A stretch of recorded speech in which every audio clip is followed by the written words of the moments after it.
আমরা বিগত দুদিন থেকে ইন্ডিয়ান অয়েলের তেল, যেটা ত্রিপুরা রাজ্য এখান থেকে তেল সাপ্লাই হয়, সেই সাপ্লাইটা বন্ধ ছিল।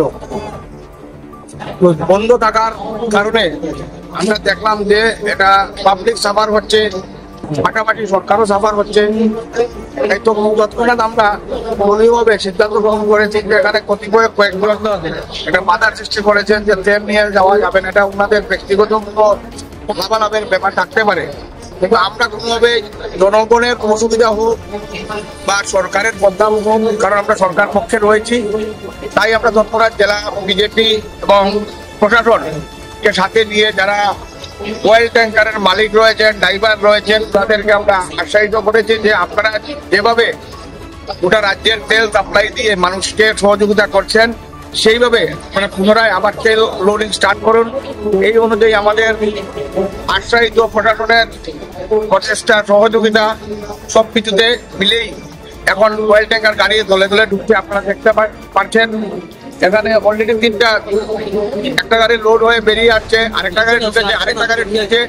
আমরা আশাবাদী যে আজকে রাত্রের ভিতরে গোটা রাজ্যের যে তেল ক্রাইসিস যেটা রয়েছে সেটা আমরা কভার করে নেব।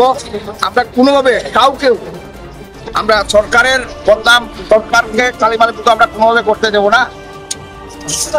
আমরা সেই প্রয়াস আমরা চালাবো। এতে যদি আমরা ভারতীয় জনতা পার্টির প্রত্যেক কার্যকর্তা যদি যে কোনো স্থানে নেমে কাজ করতে হয়, আমরা সেটার জন্য প্রস্তুত।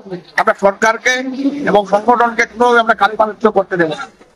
বিএমএস নামক একটি সংগঠন রয়েছিল, তাদের কি বলবেন?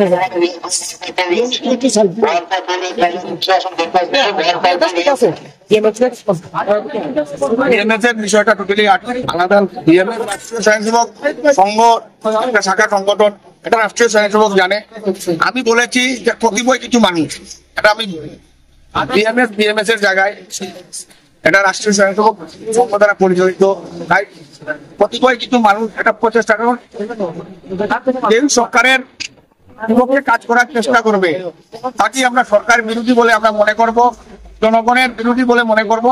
তাই আমাদের নৈতিক কর্তব্য রয়েছে যে আমরা রাজ্যে ক্ষমতায় রয়েছে, আমাদের ভারতীয় জনতা পার্টি পরিচালিত সরকার রয়েছে এবং আমরাও সরকারের প্রতিনিধি। আমি জেলা পরিষদ বা দলের দায়িত্বে রয়েছে, আমাদের নৈতিক কর্তব্য যেটা আমরা সেটা করছি, এটাই আমাদের মূল দায়িত্ব। তাই আমরা তেল আপনারা দেখেন লোড হচ্ছে বেরোচ্ছে। আজকে রাত্রের দিকে তেল দায়িত্বে থাকবেন, আমরা রাজ্যে আমরা তেল পৌঁছে দেওয়ার দায়িত্ব আমরা নিয়েছি, সেটা আমরা